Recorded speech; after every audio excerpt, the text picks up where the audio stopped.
on the Constitution that members of the National Assembly want to execute, and which will amount to a cruel betrayal of the people and an overhaul of our structure of governance.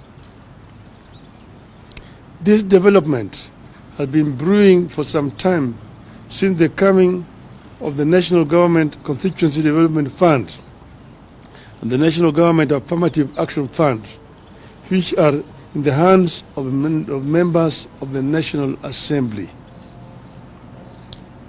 These funds give MPs the power to conceive, implement projects, and oversight them at the same time.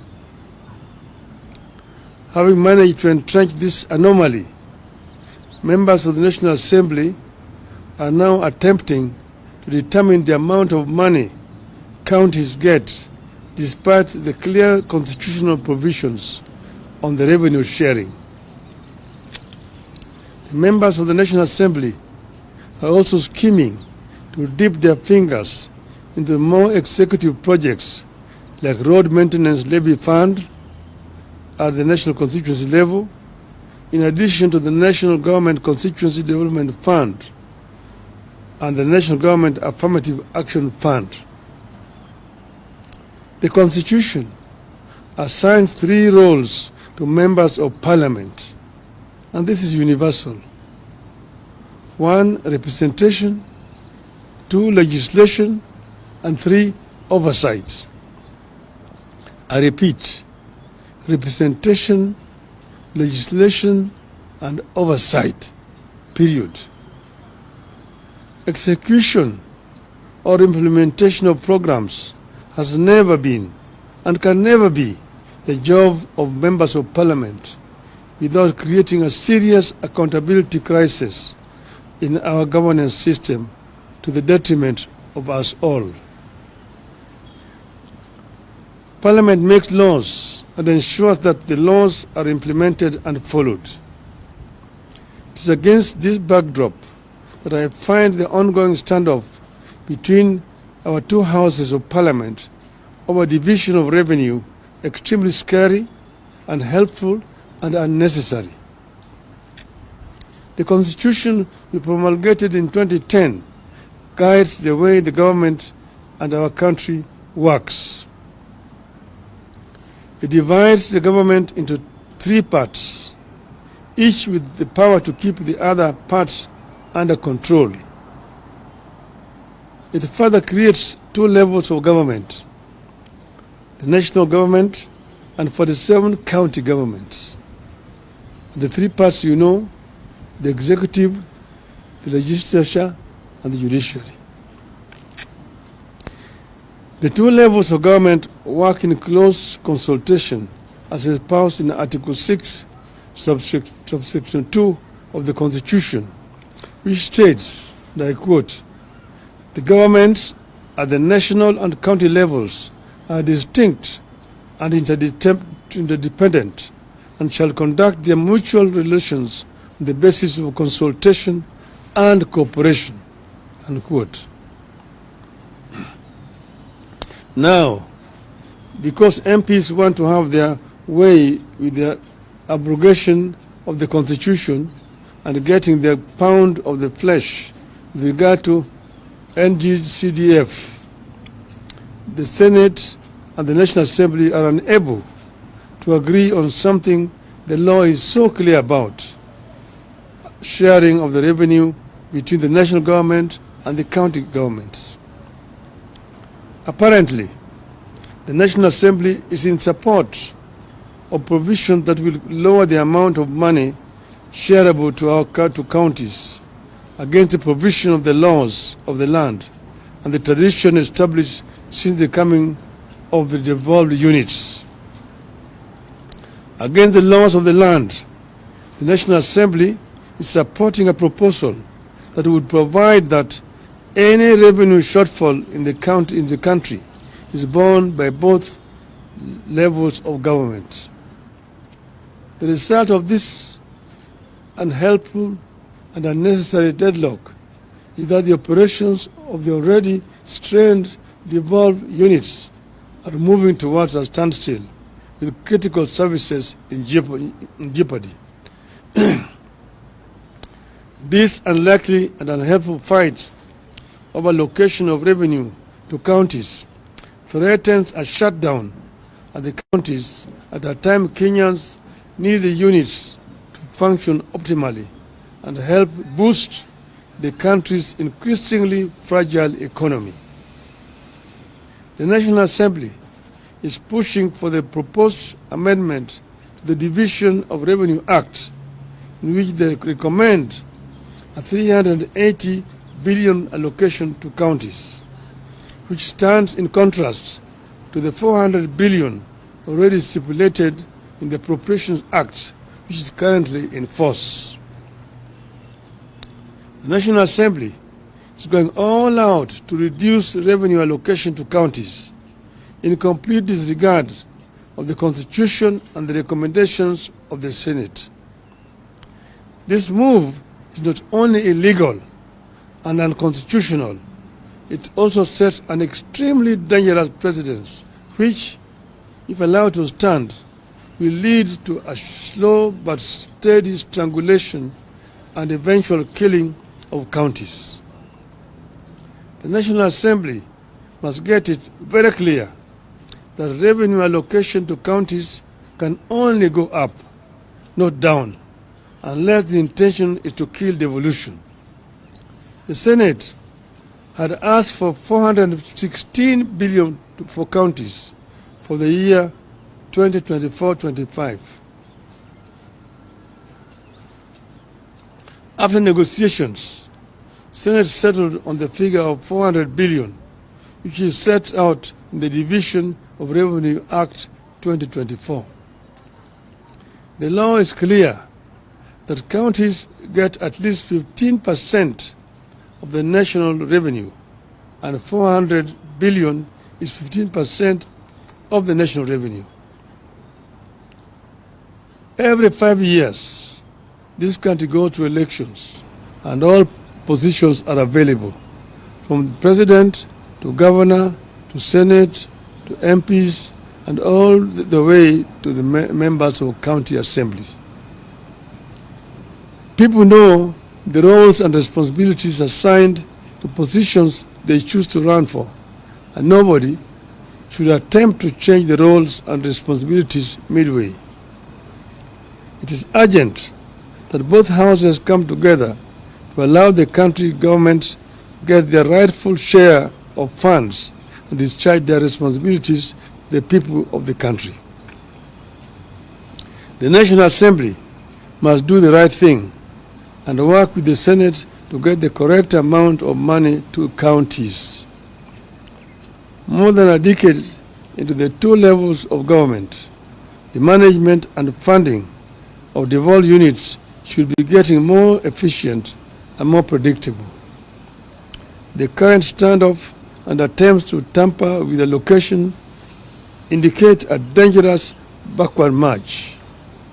I urge our members of parliament to be enablers of devolution and refuse to be in partnership with those determined to frustrate and kill devolution. End of statement. But I may just add off the cuff that devolution that we came up with has got many enemies. Many people do not want devolution to work in this country. You know, we had put in the Constitution a minimum of 15%, but it does not have to be the minimum. It can go higher up. That's why in the BBI we had wanted to raise it to a minimum of 35%. For your information, in a country like Nigeria, which is devolved, a three-tier, the local governments get 20% of the revenue. The state governments get 35%. The federal government gets 45%. In other words, 55% of the total revenue in Nigeria are devolved. And that's, when the devolved units work is when the country works. It is in the interest of the national government to release more resources to the counties. That is when this country is going to be properly run.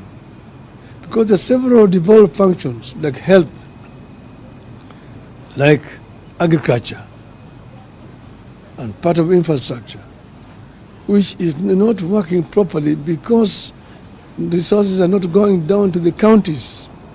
A big chunk of the money going to counties today is purely for recurrent expenditure, paying salaries to the staff. Very little money is remaining for the governors to do development work. And that's the reason why I find it very unfair that governors are being blamed for lack of development in their counties. And members of parliament should move away from trying to construct roads, from trying to construct health centers, schools and so on. Those are the responsibilities of the county government, not a national parliament. Thank you.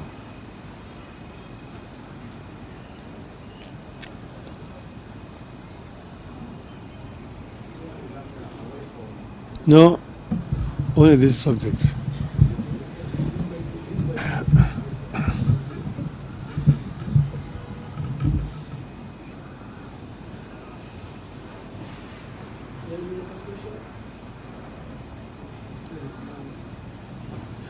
I will do another statement generally, then you can ask general questions.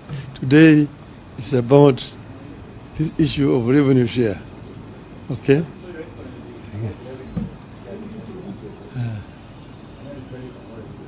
What's the way forward? Because now we are seeing that around several months the National Assembly is having a stand, which the executive is taking.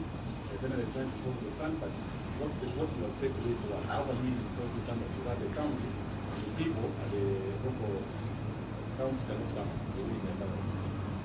No, you see, it's a standoff which is unnecessary. I'm just asked the members of National Assembly to be more patriotic and move away from functions which are not theirs. It is very clear. It's so clear that, I feel very frustrated because I was involved in the drafting of this constitution. And we know exactly how this constitution is supposed to work. But the greed of members of parliament. Members of parliament want to be constructing roads. Members of parliament want to be constructing health centers. They want to be contractors themselves. Who is going to oversight the government? If the oversighter himself is the implementer. It does not happen anywhere in the world.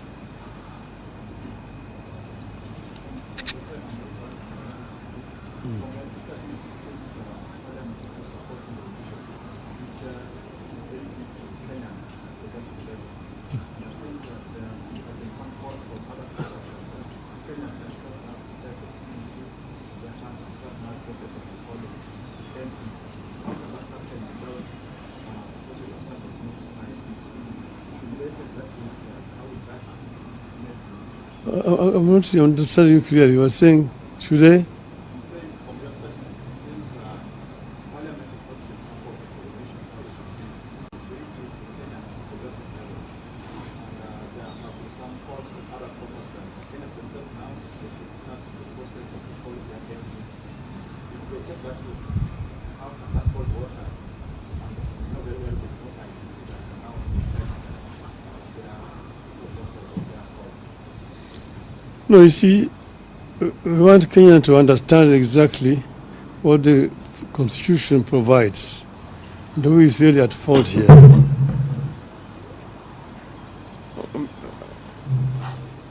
I'm basically trying to create some clarity for this issue because there's some kind of cloud. People don't understand really the bone of contention between the Senate and the National Assembly. And you can also see that, on the other hand, the county government are being blamed, the governors, for lack of development, that they're not doing anything. The development which is available is only done by members of parliament.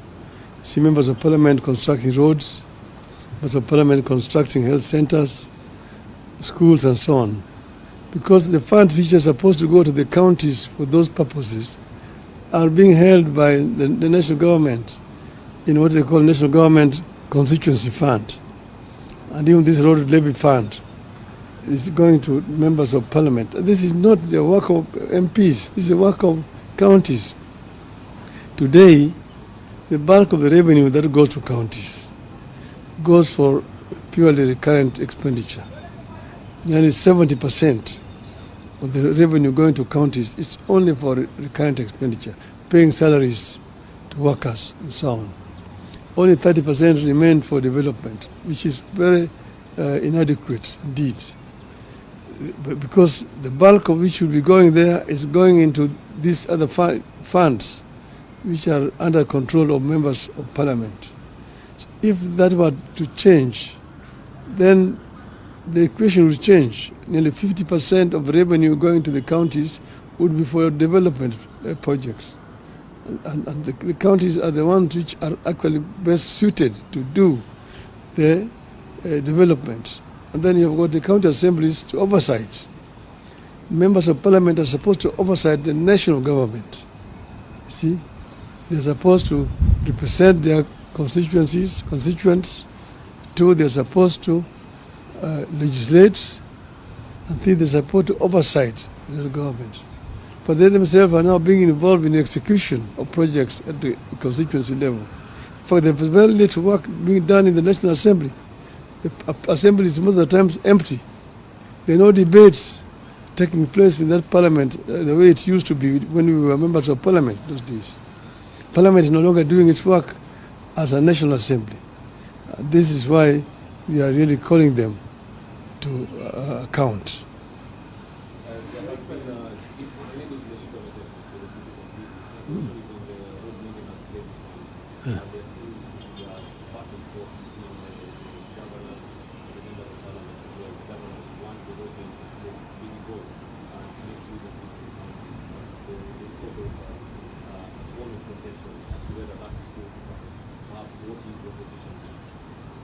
You have said that fuel levy fund is supposed to be used for maintenance of roads at the national level and at the county level.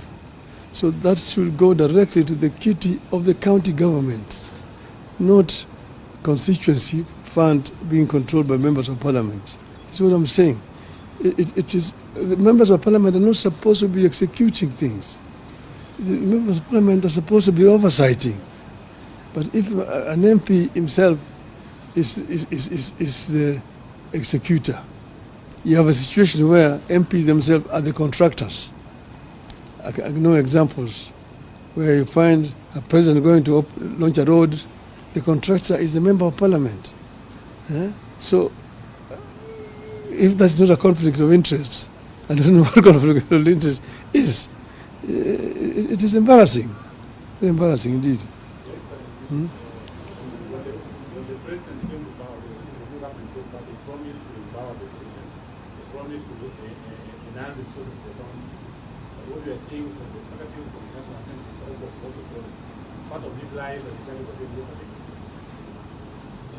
Yes, you know, there's a whole competition between the National Assembly, the national government, and the counties. See, there are people who don't believe in devolution. People who really prefer a unitary system of government. They think that governors are an unnecessary burden. They would rather deal with DCs. And you see this attempt to resurrect the provincial administration, which actually under the constitution was supposed to be replaced with the county government. But we are dealing with people who do not want devolution. So devolution is under threat. And those of us who were there, who fought to bring devolution, must stand up and be counted and defend devolution. We do believe very strongly that a devolved system of government is what will ensure equity in sharing of resources in our country and equal development across the whole country.